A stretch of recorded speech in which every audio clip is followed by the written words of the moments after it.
Hello and welcome to another episode of Breaking Mayberry, playing the banjo while Rome burns. It's the show about trying to figure out why everything's on fire by watching classic television, specifically the Andy Griffith Show. And I am one of your hosts on this tour of Mayberry. My name is Marty Schneider. I'm Dan Ludwig.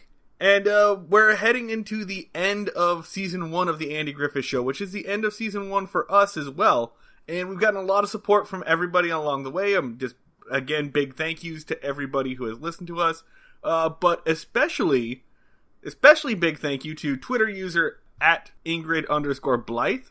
Ingrid is the first patron of our Patreon. She owns us body and soul now. Yeah, no, she can make us do whatever we want. The idea was basically for patrons to, vote on stuff that they want to make us watch, but since Ingrid's the only one, she can make us do whatever. Ingrid can make us watch whatever TV she wants. May she be merciful. That's what she gets for giving us money. Yay! Other shout out I want to give.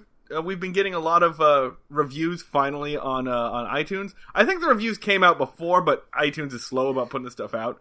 The best fucking thing. I love the review is specifically the best thing about this podcast is that it taught me that Ron Howard used to be a child star. Yeah. Which is some cellar door shit. If you ever need to kill a person over 50, just show them those letters in that order, and they will just backflip into oncoming traffic. So that's the review. It's in its entirety. That was from iTunes user Fugitive Rudofot. I don't understand. It's the most perfect first review I could possibly imagine. If it's serious, it's one of the great. If it's serious, awesome. If it's tongue-in-cheek, it's some of the greatest comedy writing I've ever seen. It rules. Fugitive Rudofot, you are our favorite. Thank you for that review. Also, you're welcome, Ron Howard. We're teaching people that you were young once. You didn't just come out of the womb bald and wearing a ball cap. Respond to my fucking DMs. Fugitive Rudofot, by the way, I went ahead and took a look at what else they reviewed. It is just 3 McElroy podcasts and us. So we are in high company. Holy shit. We've made it. So yeah, we're going full steam into the end of Season 1 of the Andy Griffith Show. I think we're going to do one more episode after this, and then we're going to take a short break for a couple of weeks. And then come back for Season 2. But we'll still have some bonus content and still some extra goodies for patrons and stuff like that. We need to recharge before the next onslaught of Fife. We need a break. It's a-coming. But for right now, we have a couple of episodes we want to do. We're going to start off with Season 1, Episode 31, The Guitar Player Returns. Written by Charles Stewart and Jack Ellison. Airs May 15th, 1961. And directed by guy who keeps all of his action figures mint condition in the box, Bob Sweeney. Whimsical candy store owner with a dark secret, Bob Sweeney. And this is a sequel episode, an official sequel, not an unofficial sequel that we just screamed into existence like Manhunt 2. No, this one is real. The guitar player is back. Yeah, so episode 3, The Guitar Player, episode 3 of the Andy Griffith Show, episode 2 for us. Mm-hmm. If you want to go back and listen to that, it's episode 2, Bobby Fleet and his band with a beat. We were introduced to Jim Lindsey, who is returning in this episode. So here's the one-sentence summary from Wikipedia. Jim Lindsey returns to Mayberry after making it big in show business. But it turns out he's out of work and flat broke. Just really giving away the twist. I mean, we can't really throw a lot of stones there because we scream the big reveal whenever we get upset, but come on, Wikipedia. This one telegraphs it pretty early on. Yeah. You can tell. If you've watched television before, you know what's going on here. This is also, we should point out, the last episode with Elinor Donahue / Ellie Walker. And there is a fantastic fan theory about why she's gone. Now, remember, Dan and I are a little bit in love with Elinor Donahue, so we're pretty sad about this. The light has gone out of my life. I don't think I'll ever love again. The episode starts in the pharmacy. They're just, hanging out at the malt shop portion of the pharmacy, which I'm still weirded out by, that just their pharmacy has a malt shop in it. I think it's more like a general store. The town I grew up in had like a malt shop at a sporting goods store. Really? Yeah. That does sound kind of charming. Could you, buy just a bow and arrow and also get a soda? Yes. Oh, cool. Yeah, that was exactly what you went in there. That sounds better than a pharmacy. I guess that's true. Yeah. But yeah, so Andy runs in the fat kid from Stand By Me. Just like, guys, you won't believe who's coming into town. You know what? Hold up, back up. I want to talk a little bit more about the pharmacy/malt shop thing. Because now that I think about it, it's one of these super shitty things where they basically just treat Ellie like that's her job. Her job is to scoop ice cream. When she's a goddamn pharmacist, she went to school, she has a degree, she's a medical professional. Yeah! No, just, she's not fucking Pop Tate. Top off this root beer float. Yeah, no, I'll just use my fucking 4 years of college to scoop you some vanilla, you small town asshole. Alright, so Andy runs in. She's gotta be simmering with resentment throughout this entire thing. So much hatred. Which is going to contribute to her eventual departure. Right.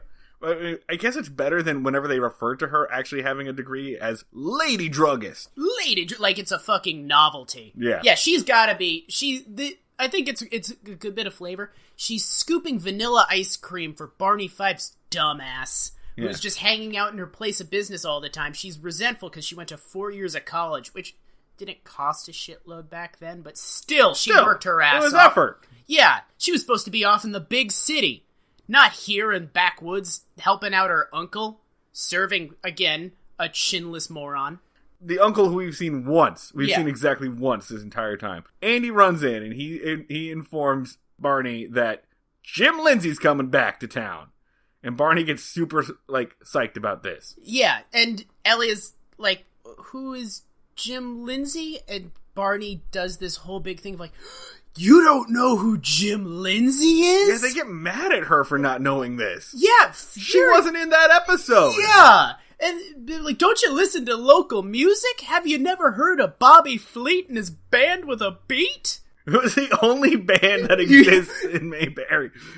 It's Bobby Fleet and his band with a beat, and then that, band of teenagers that Andy has kidnapped and makes play bluegrass every once in a while. That's the only music in Mayberry. A band stopped in Mayberry for 15 minutes, and Mayberry erected, a plaque of, Bobby Fleet and his band with a beat called us ugly here. Because keep in mind, they're all have a massive hard-on for this band. They mention them every 5th episode. He rolled in. He said they were all ugly as shit. He just roasted that entire town. He said that if there was a beauty contest in this town, no one would win. And actually, that happened. Yes, and then it happened.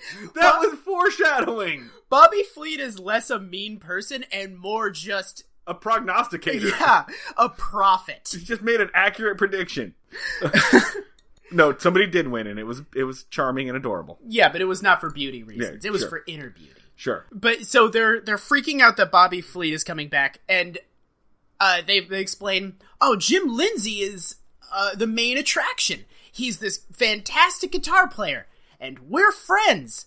To which Andy says, oh yeah, no, we're friends. I used to arrest him all the time, and then we'd hang out at the jail together, which is a weird thing to hear said out loud. That's Andy's definition of a friend, right?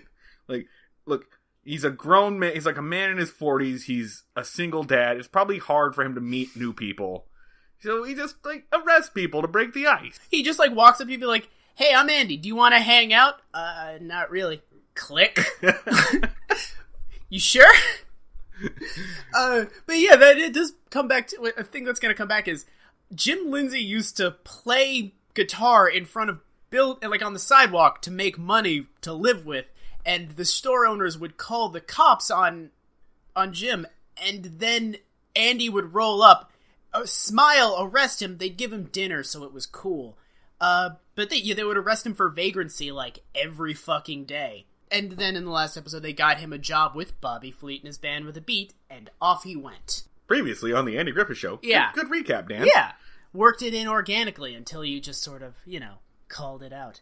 You have a note here before we get to the next scene. So they're all excited for Jim to come back, and Barney turns to Ellie right before they leave, and he's like, "I can't believe you never heard of Jim Lindsey.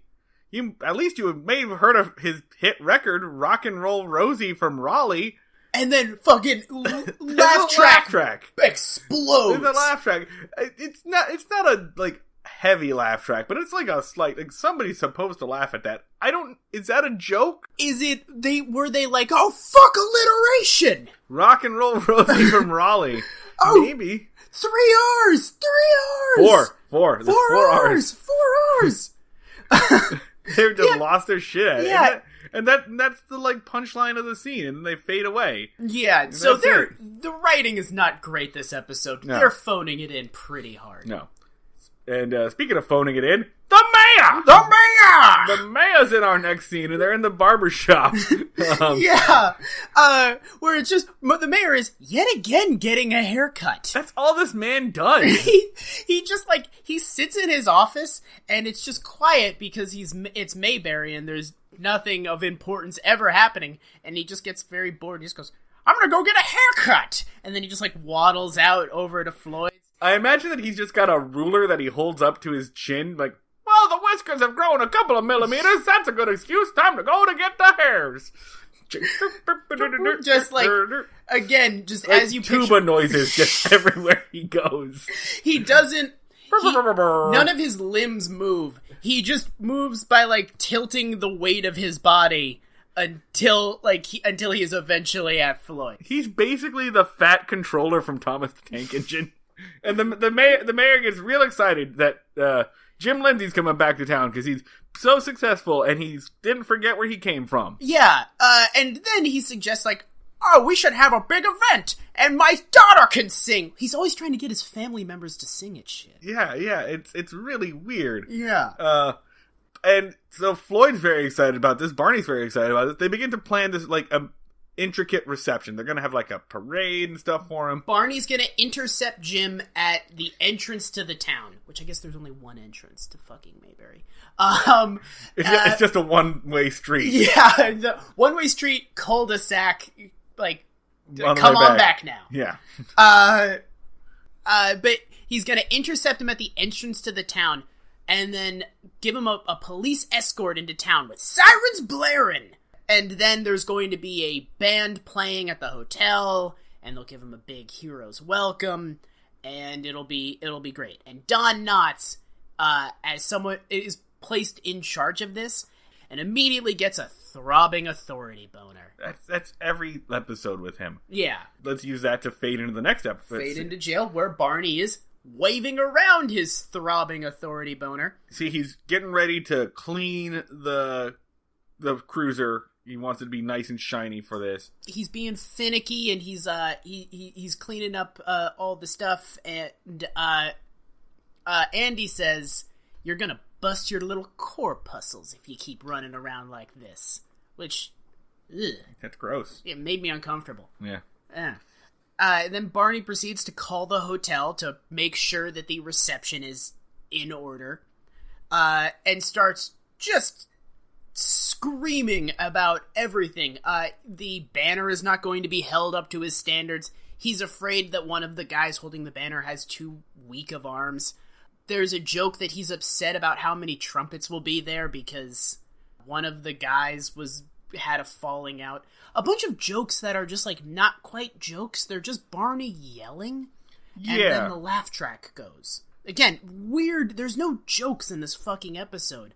It's just Barney says a thing, laugh track, move on.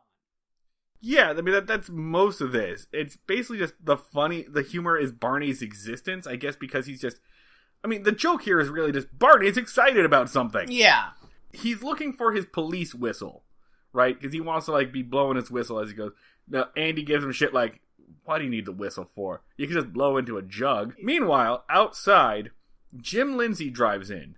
And he's smoking, he's wearing a checkered shirt, he's in a really nice convertible. The ultra-reliable Mayberry Wiki tells me exactly what kind of car it is.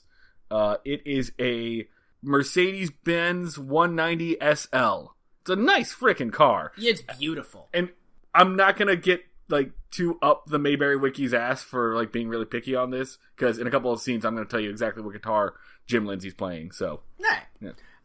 But yeah, so he comes out, beautiful car, ugly jacket, this weird checkered Big Bopper number. He looks like he's trying to sell you that car. Exactly. They're back in the jail, they're arguing about the whistle, and suddenly there's the strumming of a guitar. Once again, Jim Lindsey is the greatest guitar player on earth because he can make one acoustic guitar sound like two electric guitars. Just amazing. What? Oh, I should point out, they do a quick shot where they're like, oh, hey, Jim! And they show Jim Lindsey. Jim looks like absolute shit. Yeah. He looks so bad. He looks like he's taking a really hard shit, but enjoying it. His neck muscles are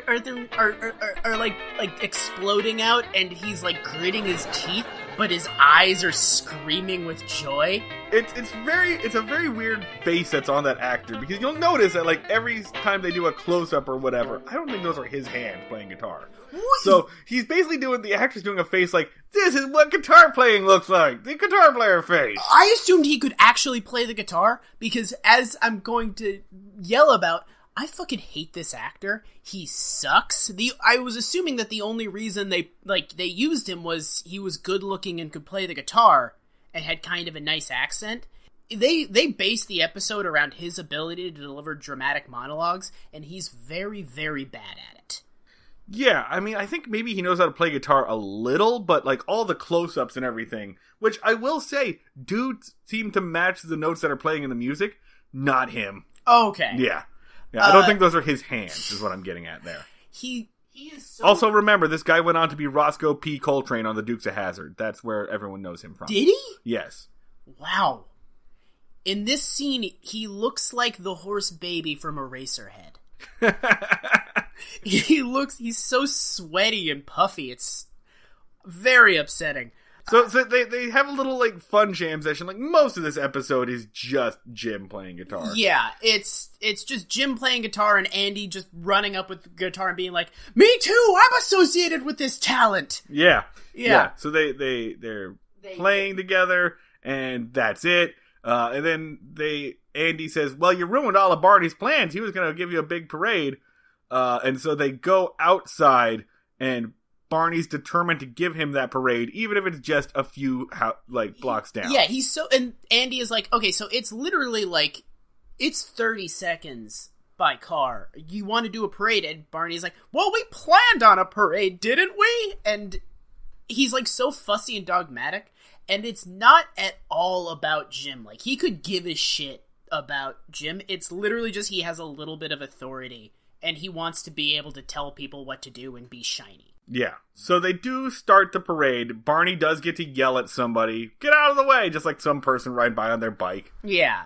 They have the parade. There's a big welcome home for Jim. They do a welcome home, Jim, and they say we're so happy that you're back and that you're prosperous and successful, which is kind of a weird, they don't, I know this isn't a shitty thing specific to the Andy Griffith Show, but it's a weird thing to celebrate, because they're not you did a super good thing, man. But they're not even you're a really talented musician, because they're just sort of hey man, you're fucking rich now. Hell yes. I gotta say though, this is one of the few times that I've ever really related to the Andy Griffith Show. I actually do kind of feel for Jim a little bit. Because the idea of going back to your hometown when you moved away, because we come from towns where no one ever leaves, moving away, going to the big city, and having everybody think that you're a successful person out making it in a big city, and then coming back and being awkward and trying to play that up when it's may or may not be true. I relate to that. I think most people who grew up in a small town and never came back, for a lot of people, every Thanksgiving is this. Yeah. So That's real shit. I understand that. I feel for Jim's situation there. He sucks and he's an idiot, but I fucking hate Jim. I guess. Well, all right. So the town really pours their heart out and are like, we're so happy that you're famous and big and you haven't forgotten us. And Jim says, no, I haven't. I'm still famous and currently very important and rich, and I haven't forgotten any of you. And I want to treat you guys just like the friends we were before I was rich and famous. Yeah, just like when I was poor. Remember when I was poor? Act like when I was poor. But the thing that like pisses me off about this scene is like the town is like, you didn't forget us when you were rich, as evidenced by you being here. But he showed up the second he stopped being rich, so he very much did forget them. And he only remembered them when he stopped being rich. And in fact, Bobby Fleet later on in the episode calls that out. He calls it exactly what it is. He flat out tells Andy he came here because this is the only town that would still give him a free meal. Yeah. Yeah. Yeah, no. And Andy takes that in stride. He seems to ignore that, but he should have been, like, insulted about it. Yeah, no, that, like, but it's cruel. Like, Jim is a fucking asshole. Yeah, it's a shitty thing to do. This poor, like, super emotionally fragile town of Mayberry that's, like, ego is just a blade of grass in the wind is, like, yay, you remembered us! And he's just like, I'm going to agree to that, it's a lie, and then I'm going to rob you all blind. Alright, so the next scene, right, it's back at Andy's house, I think, and... Guess what's happening? Of course, we're having a bit... I actually really like this scene a bit, because I like the song Midnight Special. Andy Griffith, to his credit, is singing the balls out of Midnight Special. It's a fun scene, they're having a lot of fun. Jim is playing, it looks like an early 60s Fender Jazzmaster, which is my favorite guitar in the world. So I'm going to give a point to this episode for that, in general. It sure does look like a guitar. Yeah. But they're singing, they're doing Midnight Special. Andy's like ad-libbing a little bit about in it, making lines about Mayberry and Barney Fife and singing. It's a fun scene. Barney is there in a little bow tie. Ellie is there. Aunt Bee is there. Everyone's standing around watching. One thing I will say, everyone has to be so fucking sick of hearing Andy Griffith's singing voice because they don't watch TV. They're just like, that's their parties, right? Anyway, here's Wonderwall. Yeah. That's like the town's form of entertainment. Like, all right, so what are we doing on a Friday night? Well, do you want to go to the sheriff's house and watch him just play one of the songs he knows? They get into a conversation about how rich Jim is. They're talking about his suit. He says, this is custom tailored. You know what the guys in my band call it? A set of threads. To which everyone loses their minds. Yeah. Call it a set of threads. They call a suit a set of threads. You hear that, Barney? A set of threads. I heard it, Andy. A set of threads. Set of threads. They go ape shit for the phrase set of threads. I would say a running gag, but it's not a gag. It just runs.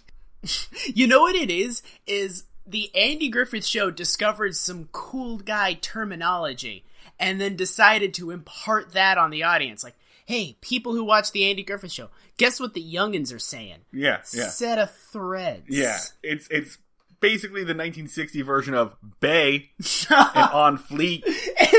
It's the equivalent of the show saying Yas Queen. But there's a knock at the door, and while Jim is in the middle of telling us that he left Bobby Fleet and his band with a beat and tried to set off on his own, there's a knock at the door. Aunt Bee opens it, and there's a man who's looking for Jim. Jim goes to the door, and it's a guy from the Mid-Mountain Finance Company to repossess Jim's car. He's behind on payments, and Jim's sitting there, you just give me a few more days. Just a few more days. He kind of talks like Jodie Foster. No, also, really effective loan recollector. Yeah. Like, this guy's like a fucking Blade Runner. Like, he'll track you to the middle of nowhere to the specific house you're at in the middle of the night and take your fucking car. I mean, it's a Mercedes-Benz, man. They shill out for it. You're right, he definitely does, like... He's like Tommy Lee Jones in The Fugitive. I just need a few more hours. I don't care. So yeah, he takes Jim's car. Then they go back into the living room where everyone just set a threat, set a threat, set a threat. The line is, they call it a set of threads. You hear that, Andy? Set of threads. Like, they're just like set a threat, set a threat. Like, it's just like the fucking seagulls in Finding Nemo. It's exactly like that. Oh Christ, it's so weird. But yeah, no, like, and up until before this big reveal, Jim has been a fucking dick. Yeah, like, he's just showed up and bragged about how rich he is. He's like, I own 3 guitars, and I got that car, and oh, look at my nice suits, and oh, you know, I'm getting offers everywhere. Everyone wants to hear me play. It's never, like, addressed. Jim doesn't say, I just wanted to make you all proud of me. I didn't want to admit that I had failed. Because that would have been like a real human moment right there. Yeah. Like, I would feel for him there. Oh, it should be mentioned, Jim left Bobby Fleet's band. He reveals this during the party where they're like, so how is it with Bobby Fleet? And he's like, oh, I left. I realized that I was the only reason people were coming to shows. And I'm thinking, why should I be making Bobby Fleet all those big bucks? So his cover story is dicky. I mean, I think that's what really happened. Like, that's definitely what happened, because Bobby Fleet even says, like, that he bombed. Yeah. Like, so that's not a cover. That's what actually happened, except he's pretending like he was successful and he failed. Well, what it actually was he didn't decide that he was going to depart. He asked to, this is revealed, we're spoiling. Jump ahead. Fuck it. Wikipedia beat us to spoiling it. He asked Bobby Fleet to have his name on the band, and Bobby Fleet fucking fired him. Because he was just annoying the shit out of Bobby Fleet. That's what it was. And Jim Lindsey was like, I decided that I was going to strike out on my own. Jim is a, like, intolerable character. And it's annoying because he's so close to being a decent character. Yeah. And just, like, they take the wrong tact with him every single time. The actor is really bad because he's just sort of, like, all of his scenes are, like, he's doing an impassioned plea to aliens in the Twilight Zone. Like, he's doing the same level of intensity for every single scene. Right. And the character fucking sucks. Yeah. So here's an example of the character fucking sucking. The next scene is Jim at the pharmacy, kind of in an argument with Ellie, where he's just like, all right, he's buying some stuff. He's, okay, Ellie, well, I'll just put it on my tab and I'll get it back later. And before she can be like, well, listen, he pieces out. He bails. His demeanor is like someone who's on coke. Like, he's got, like, that sort of, like, pushiness of someone who is just out of their fucking brains on coke, where he's just, like, a mile a fucking minute and constantly, like, taking, like, because overstepping. He can't stay in any one place for too long, because otherwise someone's going to ask some questions, and he has to bail. Yeah. They start to ask where his car went, but that gets ignored as well. He pieces out. So Ellie doesn't know Jim at all. Yeah. Brings up these concerns with Andy, who has rolled in to ask Jim about his car. Right. And he says, like, it's away being serviced. Sure, yeah. His excuse is like, it's a foreign job or whatever. They don't have the parts for in Mayberry. He's shitty about it too, because he's like, they don't have the parts for my super awesome foreign made car in this bitch town. Yeah, basically. Ellie brings up her concerns to Andy. Says, hey, Jim's been buying a lot of stuff and not paying for it. She's like, I'm in for a lot of fucking money with this guy. Are you sure you vouch for him? And he's like, yeah, no, Jim's fucking great. He's rich as shit. And she's like, if he's so rich, why does he never pay me? Like, Ever. Why is it everything on credit? And he's like, oh, yeah, that is kind of weird. It's the last episode. And this is the only time that Andy's ever just fucking listened to Ellie. Yeah. And he's just like, all right, I'll look into it. Well, he doesn't say look into it. He's like, all right, well, it's probably fine, but I'm going to go walk away from you with a concerned look on my face. Yeah, that's basically what he does. Yeah. So they go to the barber shop, and everyone's kind of changed their tune. So who's in the barber shop? It's Andy, Barney, Floyd, and Jason from the hotel. Yeah. Jason, the show's favorite youth pastor. Yeah.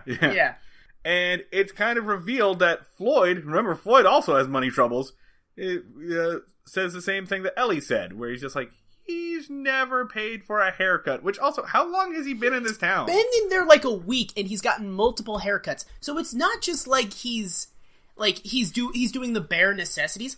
Jim's living it up. He gets the witch hazel every time. Every fucking time. Yeah. And Jason then says, like, in between doing kickflips on his skateboard. And flipping the chair around and asking, let's rap about real things. Jason is not an adult name. He says, like, oh yeah, he's not paying his bill, and he's just kind of ignoring them. He's not even acknowledging that they're there. He's being kind of a dick. Andy does a little police work and just asks, like, hey, has he gotten any mail? Right? Because Jim's cover story is that he's getting so many offers, he's just waiting for the right one. But turns out he hasn't gotten any mail, so no one's asking for him. And Barney even comes in, and Barney fell for it. God's perfect rube, Barney Fife. The most connable man in America. Yeah, Barney comes in and he basically says, well, I know Jim's good for it. He's going to get a big royalty check any day now.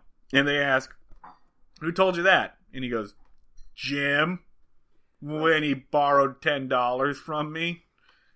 What's the conversion rate on that? How much? I didn't fucking look it up. It's a good chunk. Figure like $25. Oh, okay. That could be worse. Holy shit. Okay, nope. I looked it up. $10 in 1961 is $81 in 2018. Okay, yeah, no, that's actually pretty solid. That's horse shit. That's a hit. Oh my god. Yeah. Alright, so to their credit, Mayberry figures it out pretty fast. Yeah. They put all the pieces together and like, oh shit. Because, I mean, Mayberry has been conned like 15 fucking times at this point. Yeah. Like, oh shit, it's in episode 4. Ah, damn it. Andy then immediately makes a move of calling in Bobby Fleet. Yeah. Hard cut to the jail, where Andy is sitting with a man who is not Bobby Fleet. It is our second Bobby Fleet of 3, according to the Mayberry Wiki. We're going to get a third Fleet. What happened to the original guy? I loved him. He ruled. And the new Bobby Fleet, alright, different actor, much younger. Different personality? Yeah. No, he doesn't roast shit. Yeah. He doesn't call a single person ugly. Multiple people walk through his hemisphere. He doesn't point out any of their physical defects at all. I mean, the original one was basically Rodney Dangerfield. What are we doing here? Why are you bringing back Bobby? Like, alright, I get it. The actor probably, like, died or was too expensive or some shit. But get the new guy to do Bobby Fleet. Yeah, at least have him do the same bit. He just plays it completely straight. Yeah, he's just like, yes, hello, I'm Bobby Fleet. I have a band, and I respect the people around me. Hello, Sheriff, who is a authority figure that deserves my respect and admiration. Yeah, Here's exposition. Yeah, so he explains the thing that you explained earlier, which is that they got into a fight. Jim wanted to be on the fucking cover or whatever. On the marquee. On the marquee, yeah. And he says that it's the only town left that'll give him a free meal. Next shot is Jim's hotel room where he is packing up to leave town. He's trying to bail. Yeah. He's like, I'm used to playing these one-night stands. Can't stay in one place for too long. And Andy says, okay, so I saw Bobby Fleet. And Jim's like, Jim keeps the facade going way too. Yeah. Like, he's like, I wonder why he's around. Probably looking for me so he can get me to come back. And he's like, I talked to him too. And he's like, okay, so I guess the jig is up. And Andy's like, yeah, motherfucker. Yeah, that's what I was getting at. Yeah. Come on, man. Keep up. Jim's explanation is like, well, I thought you'd all be ashamed of me if I came back penniless. And Andy says, well, you underestimated your friends.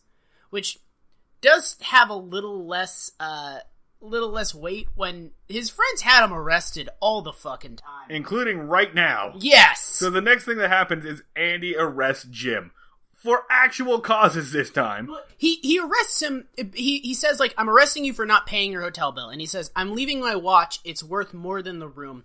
And Andy says, well, I'm arresting you for not leaving town fast enough. His explanation doesn't be like, hey man, you conned my girlfriend out of a shitload of money. My best friend is in the hole for $80 now. Like Floyd, who no one cares about, but also him. He's joining the class action. He's like, you're not paying for your hotel room. Yes, I am.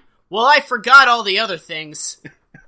So he drags Jim back to jail and puts him in the cell where basically, I'm just going to move forward here. They do the same shtick they did when Jim was originally hired, where they're just negotiating from the jail cell. But also, now it's the same as the fucking Ben episode a little while ago, where Jim is basically sold into indentured servitude. Because it turns out he owes Bobby Fleet a shitload of money, too. Yeah, no, Bobby Fleet is charging him for the practices he missed.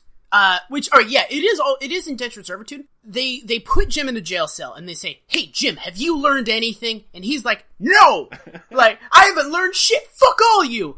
And Bobby Fleet is like, "All right, well you're extremely disrespectful, but I'm gonna pay your bail, and also I'm going to pay all of your debts in town, and also I'm giving you a raise." Which Jim is like, "Oh, thanks everybody." Like, all right, his penance is to him just go like, oh, everything worked out for me?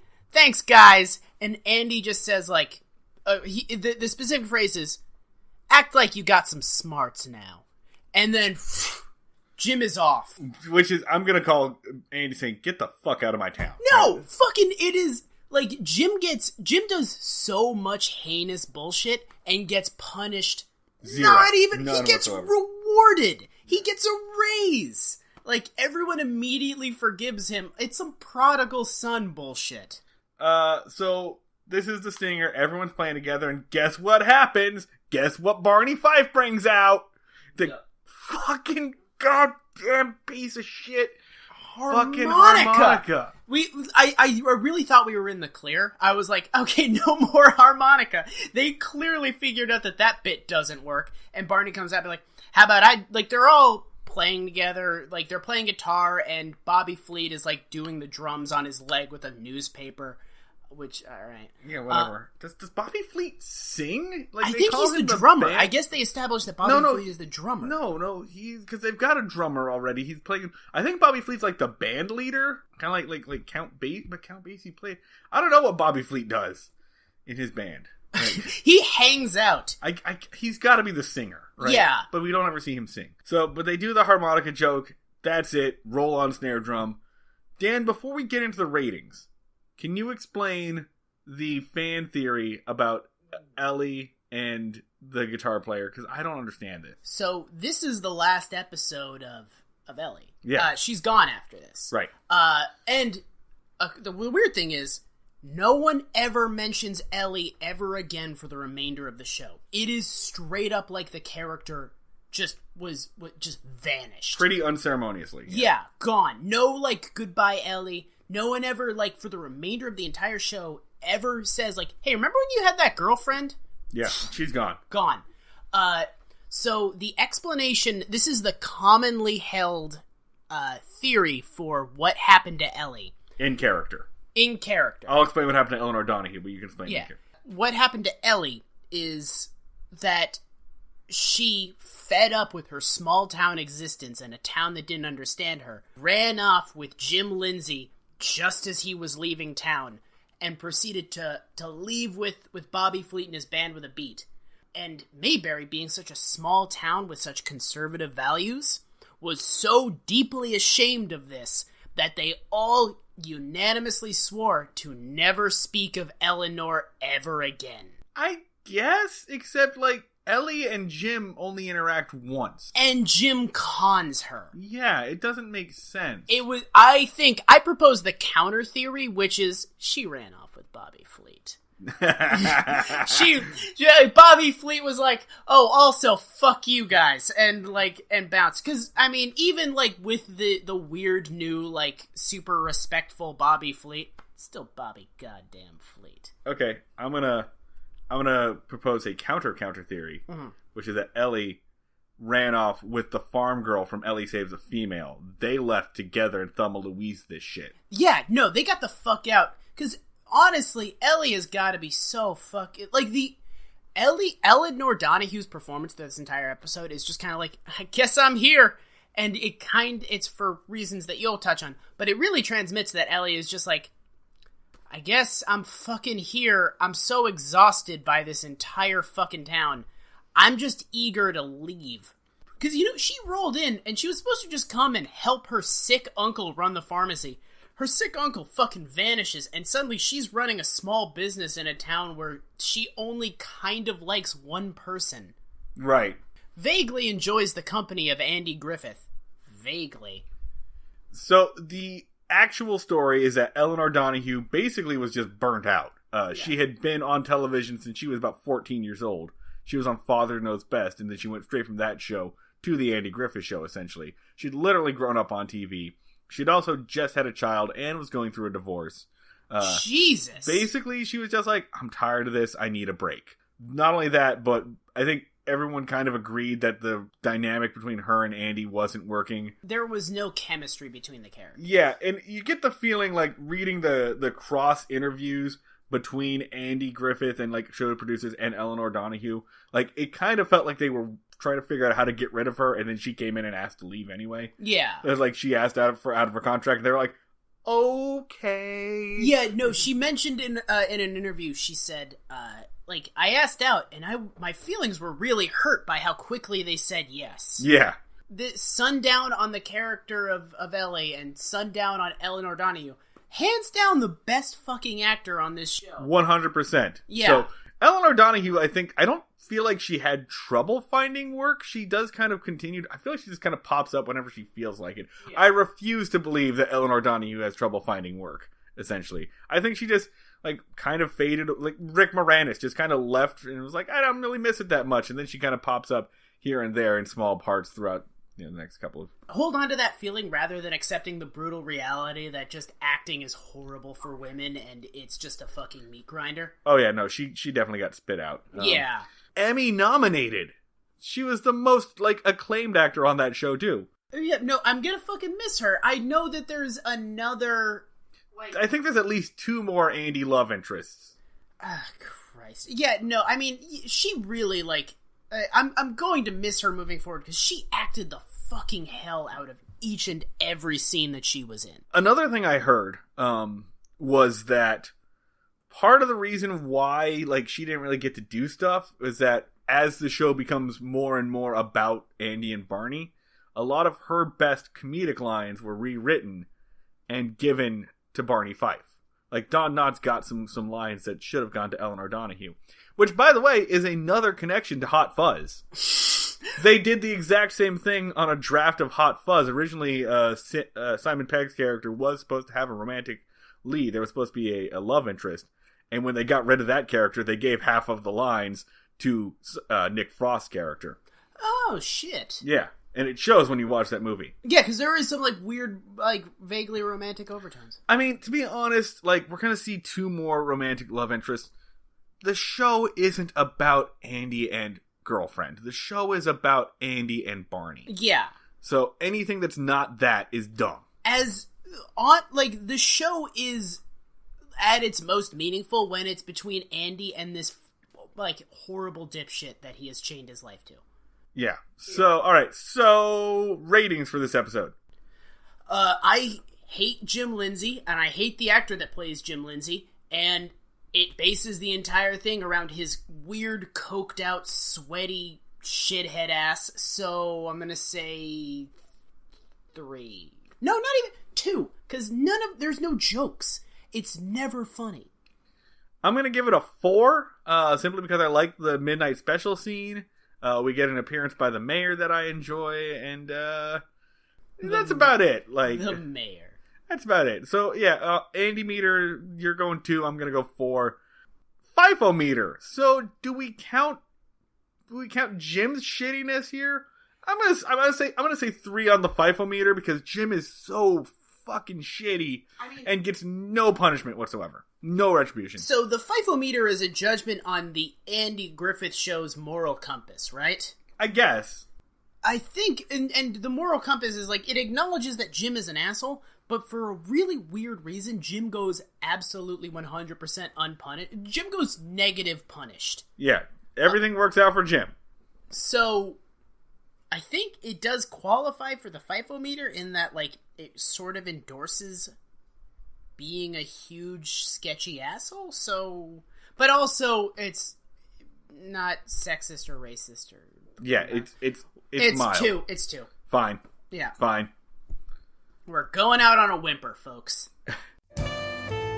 I'm Clint. And I'm Jared. And we're the hosts of the podcast Alcohollywood, Your source for inebriation. which you're not listening to right now because this is just a promo for a weekly podcast on all kinds of movies. New, old, good, bad. Yeah, especially bad. Plus, we invent a cocktail and a drinking game inspired by each film. And sometimes we make jokes. Not this time, but sometimes. Subscribe to us on your favorite podcatcher and check out the whole shebang at alcohollywood.com.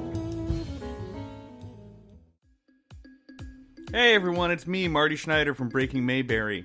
I know you're already listening to me on this podcast, but I wanted to tell you about my brand new podcast, Why Won't You Hire Me? Why Won't You Hire Me is a podcast about job hunting and career building and the frustrations and successes therein. Every episode we hear stories from the job hunting front, as told by people who are currently doing it right now. Hosted by me, your underemployed employment expert. So if you're tired of uploading a resume and then being asked to type in the same information that's on that resume on the very next page, Why Won't You Hire Me is the podcast for you. That's Why Won't You Hire Me, available now on iTunes or wherever you get your podcasts.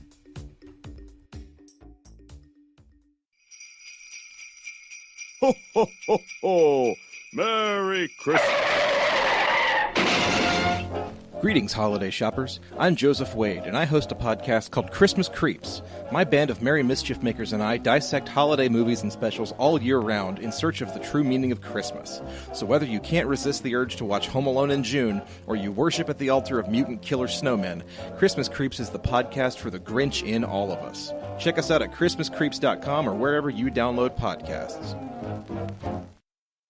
It's kind of awesome that we're just going into just shitty episodes. We're ending with shitty episodes. You said we're going out with a whimper a few minutes ago, and yeah, we are. We've hinted at a couple of times that there is a weird synchronization between the first three episodes. and the last three. Yeah, yeah. In that the first episode opens with a story about Opie being a little shithead, Aunt B being introduced in the familial unit. Second episode, Manhunt! And then the episode after that being Bobby Fleet and his band with a beat. Right. This one's slightly different order, but you know. We go, Manhunt 2! And then we get the guitar player returns, and then we get this episode. Episode 32, Bringing Up Opie, written by Jack Ellenson and Charles Stewart, May 22nd, 1961, directed by guy who just got laid off at the plant, and if you could just spot him a few bucks just this once, he'd never forget it. He'd be appreciated so much. I mean, you know how hard it's been since his wife left him and the kids. Bob Sweeney. That was written by Twitter user @Trenchelton. Please send us your own Bob Sweeneys. Pseudonym for the devil, Bob Sweeney. Alright, so there we go. That's Bringing Up Opie. Here's the one-sentence summary from Wikipedia. Andy and Aunt B forbid Opie from visiting the courthouse after school. So with nothing to do, Opie wanders away from home. So this is an entire episode dedicated to interesting things almost happening. Yeah! So the basic concept of this is that Aunt B says that... Are we gonna do it like scene by scene order? Because... we can just talk about all right. What fucking yeah, happens. we don't need to recap the entire thing. Okay, so... Essentially, the whole issue starts when Opie comes to the jailhouse after school, like he normally does. He sees Otis in there. He's like, hey, Otis, looks like you got a snoot full again. You know, and he keeps using terms like, beat the rap, and, like, a bunch of, like... Gangster shit. I like that not only was snootful a term for being drunk, but it was a dirty term for being drunk. You're right. That you should say a lot. Snootful. Like, hey, I got a snootful right now, and people would be like, oh, my word! And, like, why would snootful be a term for drinking alcohol? Snootful definitely refers to cocaine, right? Snoot. Like snoot. Like a nose. Like snoot. Yeah. Like, you don't put alcohol in your nose, Dan. Yeah. Well, maybe they did back then. We've never actually seen anyone in Mayberry drink. That's true. Yeah. I like snootful sounds like the Sesame Street term they'd use instead of drunk. Like, Hey, Big Bird, why is my dad coming home and being really mean? Well, your dad has something called a snootful. Some fucking Wonder Shows and shit. Yeah. So Aunt Bee comes in and tells Andy that she got a call from Opie's principal today.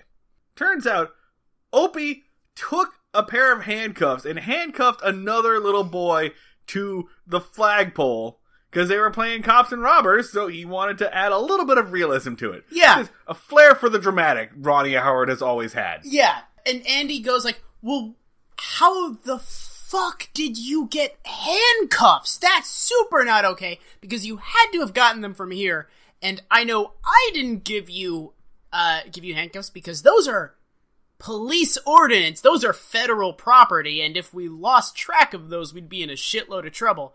So it must have been, and then turns, and Barney is just, like, sitting in a chair, like, not looking at either of them. Please remember that, like, 5 minutes ago, Barney was teaching Opie how to, like, quick draw from his gun. Oh, yeah, no, Yeah. so... The seeds that were planted 3 episodes ago came back in this. Yeah, so Barney has been showing Opie how to quick draw. Andy has been having Opie come into the jail cell so that he can tell him stories. Right. In this case, he was telling the story of Beauty and the Beast. Yeah, he did one of his, like, Southernisms. Not his best. Actually, a weird thing, his version of Beauty and the Beast is like a weird maggot creature. Like the Beast is always portrayed as like, oh, he's ugly, but he's like a bear. Like humanoid. Yeah, he was like, the Beast looked up from his pit with his sunken sallow eyes coming out of the glistening pustules.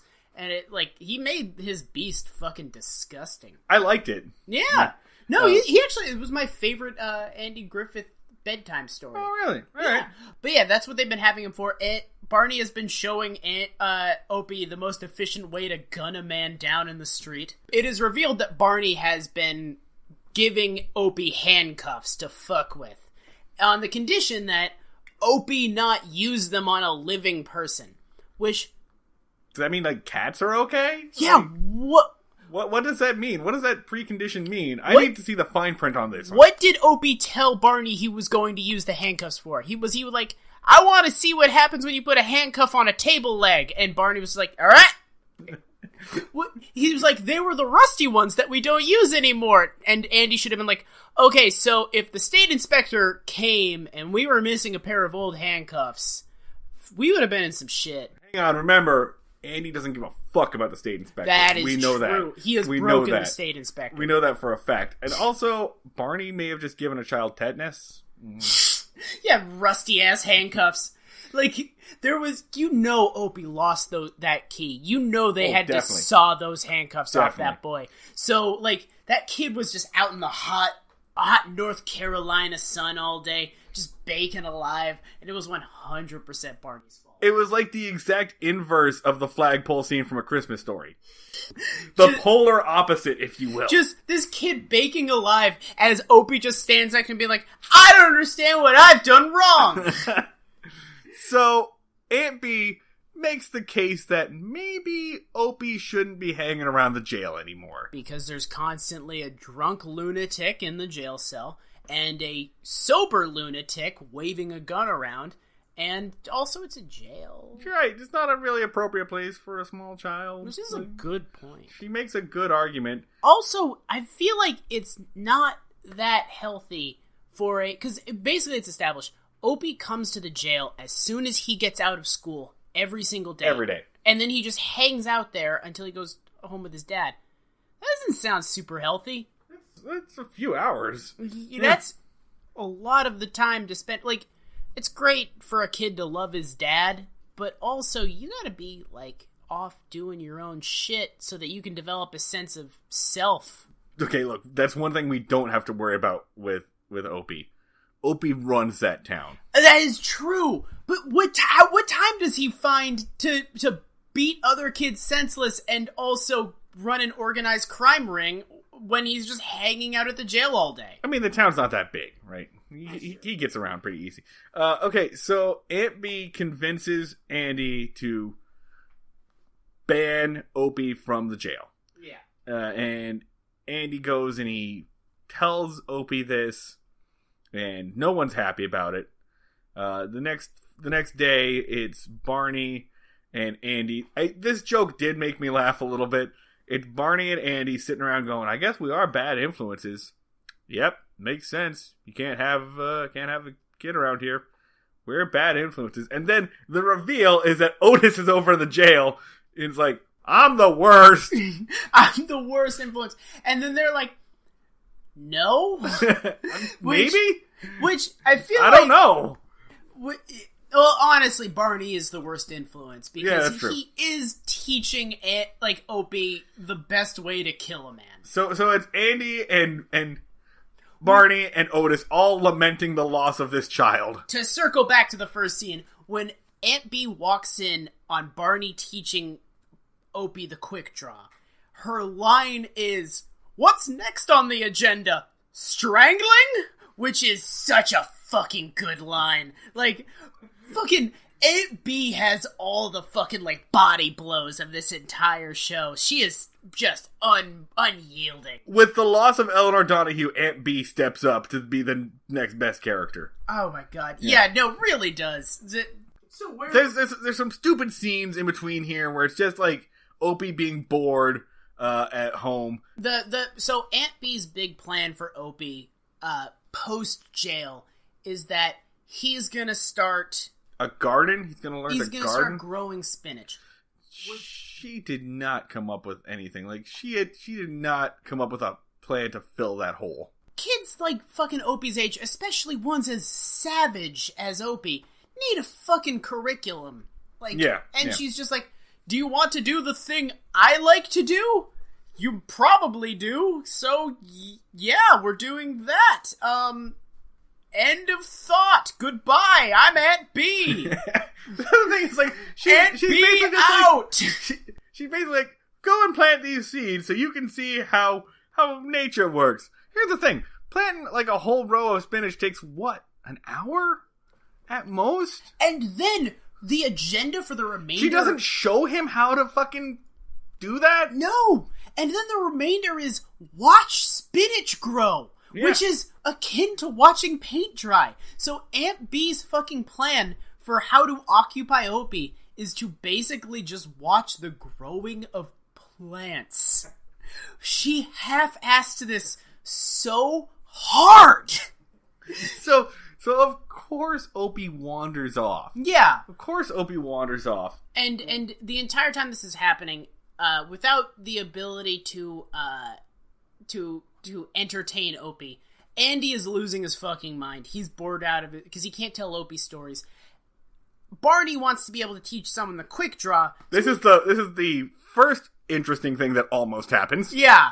So he tries to teach Otis the quick draw, to which Otis is like, why do I want to know the quick draw? And this Barney... scene is so good. Obviously, Andy's out of the room for this. Yeah. So Barney's just like, hey, Otis, you want to learn how to do a quick draw? And why would I want to learn how to do a quick draw? Barney's like, no, come on, it'll be fun in case you ever want to break out of jail. So he hands his gun to Otis, and I guess there's no worry because his gun's never loaded. Yeah. But he hands his gun to Otis, and Otis turns around and sticks it in his face. Be like, okay, so this is a jailbreak. Yeah, I'm breaking out now. He points the gun at Barney, and Barney goes, oh, you need to take this seriously, and he just pulls the gun back. And Otis has the line of, see, even if I wanted to break out of jail, you wouldn't let me. Right, because Otis doesn't want to leave jail. He likes it there. Then the next 20 goddamn minutes are just Opie wandering. Opie has a little adventure, and kind of the weird thing about it, cue music background, the entire time this is happening, this weird video game music is happening. It kind of sounds like Kingdom Hearts crossed with one of the small towns in Legend of Zelda. Yeah. But nothing's happening. He just kicks a can for a little while, and he continues to kick that can, and then he wanders in. He looks at a fucking tree.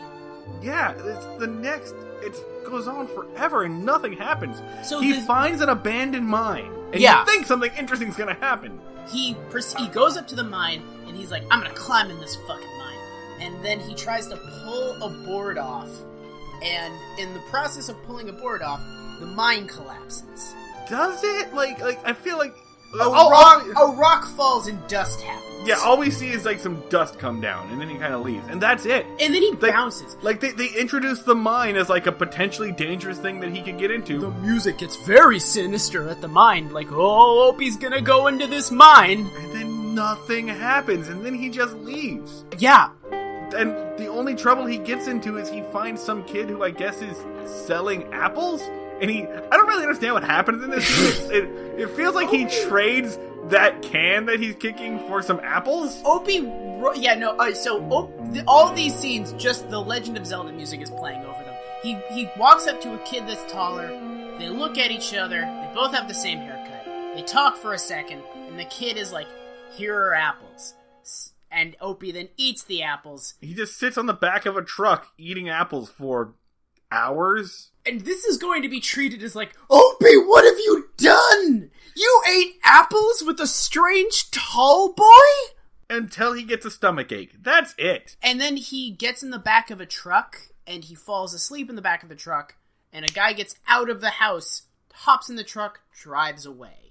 That's it. Yeah, that's... He eats apples until his stomach hurts, and he falls asleep in a truck. He almost gets in a mine, he eats apples with a tall boy, he kicks a can, he gets in a truck, he falls asleep, truck. He is accidentally kidnapped, but even that's not that interesting. Yeah, no, like, Aunt B rolls up to Andy and is like, your son's missing, he hasn't come in for dinner! And Andy is like, oh shit, well, this is pretty bad, but I'm gonna remain calm. And then, as a result...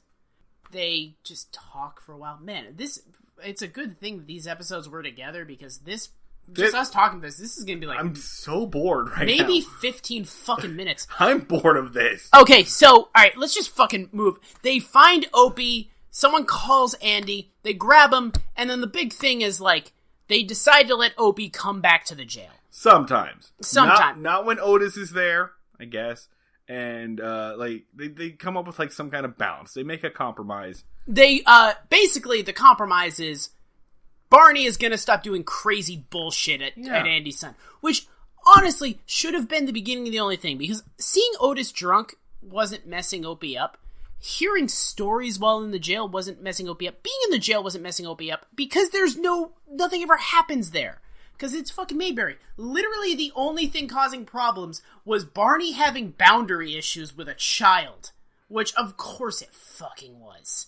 Like, him just arming... Like, they really needed to put some boundaries on this, because, like, within, like, a year, Barney would be like, well, you're slightly older. Here's a shotgun. Right. Just hold this. It's loaded. The stinger of this episode is that Opie comes to the jail to hear... Andy tell him the story of the Knights of the Round Table. And then Andy and Barney get into an argument over which Knight of the Round Table was the bravest knight, Sir Lancelot or Sir Gawain. And they have this argument for about 3 minutes. And then Opie says, this is dumb as hell. And leaves. I'm bound. Opie shares our sentiment of just like, you know what, fuck this, I'm out. You know, I'm honestly impressed with you for remembering the stinger. I watched this episode a couple of times to, like, prepare. Season over. Goodbye, everybody. See you in the fall. It's supposed to be fucking wholesome, and it's just so dull. It's so boring. It's just Opie. Like, okay, I think that's the fastest we've ever gotten through an episode. What was that, like 10 minutes? It's just because it wasn't even boring enough for us to be angry about. Do we even want to do ratings for this episode? 1 to both. I didn't like this episode, and it also didn't, like, cross any, like, lines. Barney armed a child. Barney gave, but not, like...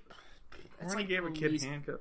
He armed It's nothing. 1-1, yeah. No, yeah, 1-1. 1v1 me. Alright. Shut up, Marty. Okay, so I'm sorry that the season ended like that, folks. I think we're gonna do one more episode, maybe. No, that's the season ender, folks. We can't end the season on this, so we're gonna be back next week for something. We haven't decided yet, but we're gonna do one more episode this season. Then we're gonna take a short break. We'll be back in a couple of weeks for season 2. Yeah. In the meantime, though, if you want to send us letters, or have any questions or fan theories, or want to talk to us about the Andy Griffith Show, you can get at us, breakingmayberry@gmail.com. On Twitter, we're @breakmayberry. One thing I want to do next season, if you listen to the show and you're a musician, send us a a recording of you playing the Andy Griffith Show theme on your instrument of choice. I want to hear some bagpipe, Andy Griffith. Oh, hell Give yes. me like a fucking melodeon or whatever. Whatever you play, give me an Andy Griffith theme and we'll use it on the show. Yeah, we So that's will. what we're going to ask for. Again, you know how to get at us. I am on the internet online. I am at Schneid Remarks. That is SCHNEID Remarks. I'm at the Luds, 2 Ds. Ron Howard is online. He is at Real Ron Howard. Alright, tweet at Ron Howard and say, hey, holy shit, I just found out you used to be a child star. I don't know if that'll make him happy or extremely upset, but our campaign against Ron Howard's sanity continues. All right, so other than that, that's it. Remember, we are on Patreon. You can be just like Ingrid and give us money to control our lives. Patreon.com/BreakingMayberry. We'll dance for nickels. Other than that, we'll be back for one more episode, and then we're going to take a break, but we'll still see y'all down at the fishing hole. Y'all come back now.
You know the fat controller from Thomas the Tank Engine was basically Mussolini?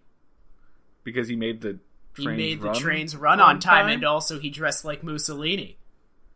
Huh. Yeah. So, I don't have a follow-up thing on that, just someone pointed it out. Super fucking weird. There's nowhere for me to go with this. So No, let's go back I to don't. Floyd's Barbershop. Just add, keep that in.